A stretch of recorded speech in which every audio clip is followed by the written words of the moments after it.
today was gonna be the day, but they'll never throw it back to you. By now you should... Fala pessoal, belezinha?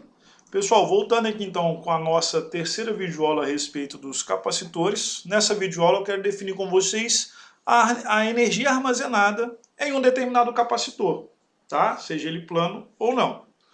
Beleza? Então vamos falar aqui então sobre essa energia que é armazenada num determinado capacitor.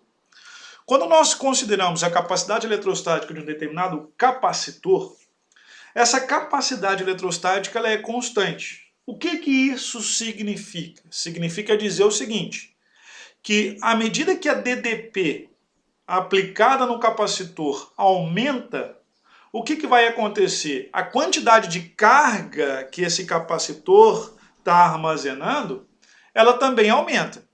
Beleza? Então, ou seja, se a gente pegar a nossa equação Q é igual a C vezes U, ela está justamente mostrando isso, que para uma determinada capacidade eletrostática constante, quanto maior for o valor de U, maior vai ser o valor de Q. Então o que a gente pode fazer? Eu posso representar essa equação, que é uma equação de primeiro grau, é uma função de primeiro grau, por meio de um gráfico. Então o meu gráfico vai ser sempre uma linha reta, o quê? Crescente. O que esse gráfico está me falando? Está me falando justamente o que eu acabei de falar. Que à medida que a minha DDP vai aumentando, o que vai acontecendo com a minha quantidade de carga acumulada no capacitor? Ela também vai aumentando, tá? Então, como essa equação é uma equação de primeiro grau, o meu gráfico vai ser uma linha reta o quê? Crescente, indicando o quê? À medida que a DDP aumenta, a quantidade de carga desse capacitor também vai aumentar. Então o que a gente pode fazer? Nós podemos, por meio da área desse gráfico, determinar algumas equações matemáticas para a gente determinar a energia potencial que esse capacitor pode armazenar, tá? Já que essa é a função dele. Então o que a gente vai fazer? Quando nós temos um gráfico da quantidade de carga em função da diferença de potencial, em função do potencial elétrico, se eu calcular a área do gráfico, o que eu vou encontrar? Eu vou encontrar a energia potencial que esse capacitor está armazenando.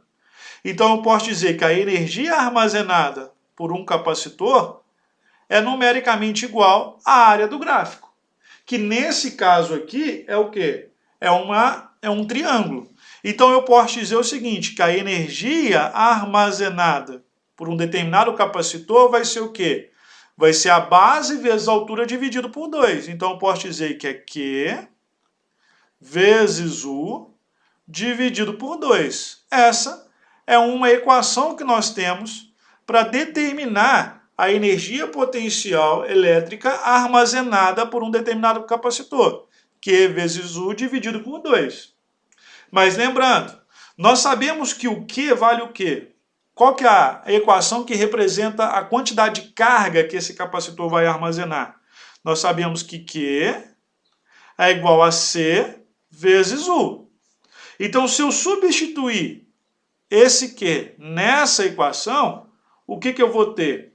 Eu vou ter que a energia no capacitor vai ser C vezes U dividido por 2. Ou seja, a energia armazenada em um capacitor também pode ser o quê?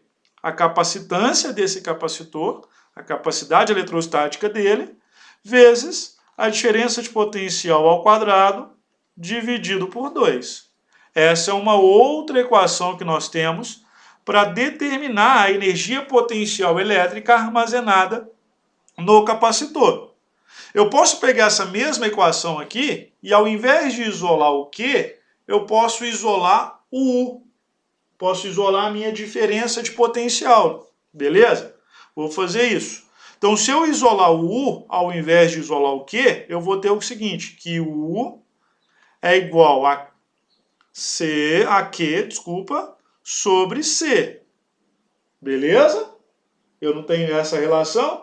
Se eu substituir o U, que eu acabei de isolar, na minha primeira equação aqui, ó, o que eu vou ter? Eu vou ter o seguinte, ó, deixa eu só trocar a cor da caneta. vai ter o seguinte, que E, vou fazer de cá, E é igual a C vezes Q ao quadrado dividido por C ao quadrado, e isso aqui tudo sobre o quê? Sobre 2. Então, a energia potencial armazenada, ela vai ser o quê? O que eu posso fazer? Eu posso cortar esse 2 com esse C, beleza? Então, eu vou chegar na seguinte expressão. Q quadrado, então vai ficar o quê? Ó? Q quadrado dividido por 2C. Então, essa é a nossa terceira equação que a gente vai usar para determinar a energia potencial elétrica armazenada por um capacitor. Então, o que eu fiz aqui? Eu simplesmente peguei a área do gráfico, que é um triângulo, Q vezes U dividido por 2, e substituí o Q ou U da minha equação da capacidade eletrostática na equação que eu tenho. Então, com base nisso, eu passo a ter 3 equações para se determinar essa energia potencial eletrostática. Lembrando que, como eu estou falando de energia, no sistema internacional a minha energia é sempre dada em quê? Em joule. Então a gente vai ter que sempre trabalhar com a energia em joule. Beleza? Pessoal, continuando aqui então, vamos falar aqui então a respeito de um capacitor plano, tá? Que é o capacitor que nós utilizamos a nível de ensino médio, tá? A nível de ensino médio, a gente não trabalha com outros tipos de capacitores, como capacitor cilíndrico ou capacitor esférico, a gente trabalha com o capacitor plano. Então, o que é o capacitor plano? O capacitor plano é simplesmente um capacitor que é constituído por 2 placas planas, paralelas e de mesma área. Então, ou seja, esses capacitores que são representados no circuito elétrico que eu venho mostrar para vocês nessas 3 aulas, é representado por 2 placas planas, paralelas e de mesma área, separadas por uma distância D entre as placas, onde dentro dessas placas eu tenho um determinado material dielétrico que vai ter uma permissividade elétrica que vai permitir ou não a passagem de corrente elétrica pelo capacitor, alimentando o circuito ou não. Beleza? E é o seguinte, como a gente está trabalhando aqui com um capacitor plano, eu tenho que determinar a capacidade eletrostática desse capacitor. Como que eu vou fazer para determinar a capacidade eletrostática desse capacitor? Para determinar a capacidade eletrostática, eu vou partir da seguinte equação. C é igual a E vezes A sobre D. O que essa equação está me falando? Está me falando o seguinte, ó, o C representa a capacidade eletrostática do capacitor, é a capacitância do capacitor. O Y representa a constante de permissividade elétrica do material que tem dentro das placas do capacitor. Então, aqui no interior dessas placas, eu tenho um material dielétrico, tá? Que tem como função isolar e impedir que a corrente elétrica passe de uma placa para outra. Beleza?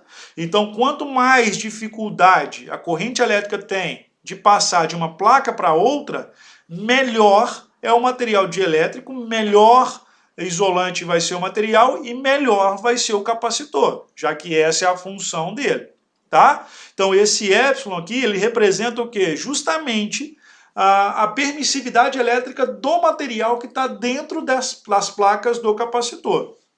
O A representa a área das placas e o Dzinho representa a distância entre as placas. Então, quando eu olho para essa equação, eu estou vendo que a minha capacitância é diretamente proporcional à área e inversamente proporcional a D. Então, quanto maior a área, mais cargas elétricas eu consigo acumular, maior vai ser a capacitância e maior vai ser, então, a quantidade de energia que ele vai armazenar. E quanto mais distante essas placas estiverem, menor vai ser a capacitância, menos energia vai passar, menos energia vai passar de um ponto para outro desse material, tá? Mas aqui uma observação muito importante é com relação a esse epsilon aqui, tá? Esse Ezinho aqui. Esse epsilon ele representa justamente essa permissividade, é ele que vai dificultar e vai fazer e vai mostrar o quão bom é ou não esse capacitor, beleza? E é importante nós entendermos o seguinte, então essa equação é a equação que nós vamos utilizar para determinar a capacidade eletrostática de um capacitor plano. Mas essa capacidade eletrostática do capacitor plano depende desse Ezinho.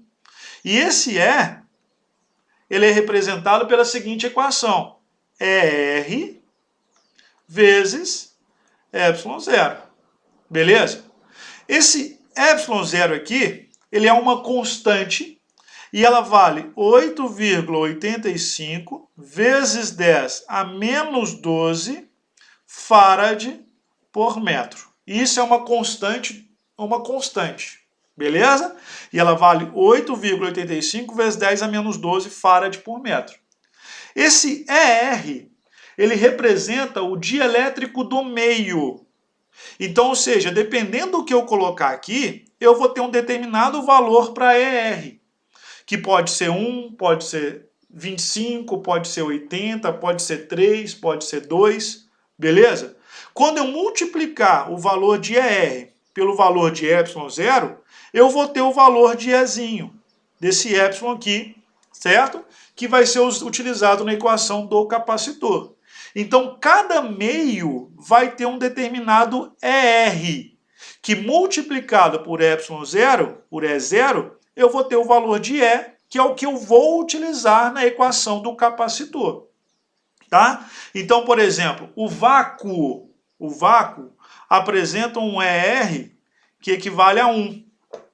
Se eu tiver o ar, por exemplo, o ER do ar, eu vou ter, ele vale 1,0006, que a gente arredonda como sendo 1. Se eu tiver, por exemplo, o álcool etílico no interior das placas do capacitor, esse ER, ele vale quanto? 25. Se eu tiver, por exemplo, a água destilada, esse ER, ele vale 80. Então isso é tabelado, o valor de ER é tabelado e é determinado empiricamente. Então quando eu multiplico esses valores por ε0, por 8,85 vezes 10 a menos 12, eu encontro o valor de E, que eu vou multiplicar pela área e dividir por D para encontrar a capacitância do capacitor. Beleza? E pessoal, para a gente encerrar essa nossa terceira videoaula, duas informações muito importantes aqui. Primeira informação. Entre as placas do capacitor vai formar sempre uma região de campo elétrico uniforme. O que isso significa? Que no interior das placas desse capacitor, eu vou ter sempre uma região de campo elétrico uniforme e tudo que a gente estudou lá no campo elétrico uniforme, lá atrás, no estudo de campo elétrico, vai ser aplicado aqui dentro. Beleza? Então, se eu quero, por exemplo, determinar a diferença de potencial entre as placas desse capacitor, eu vou ter que partir da equação do campo elétrico, que é igual a U sobre D. Ou seja, a diferença de potencial entre as placas desse capacitor vai ser um produto do campo elétrico no interior das placas vezes a distância entre essas placas. Tá? Então, ou seja, a diferença de potencial ela é proporcional à distância entre as placas. Tá? Isso para o capacitor. Beleza? Uma outra informação muito importante é com relação a um circuito elétrico. Se eu tiver um determinado circuito elétrico que é constituído por geradores, resistores e capacitores, que é o famoso circuito RC, tá? O resistor, por exemplo, que tiver em série com o capacitor, só vai funcionar quando o capacitor liberar energia elétrica para passar sobre ele. Beleza? Então você tem aqui uma diferença de potencial, tá? Um gerador que está alimentando o circuito com uma determinada diferença de potencial. Aqui você tem um circuito, um resistor R1 e um resistor R2.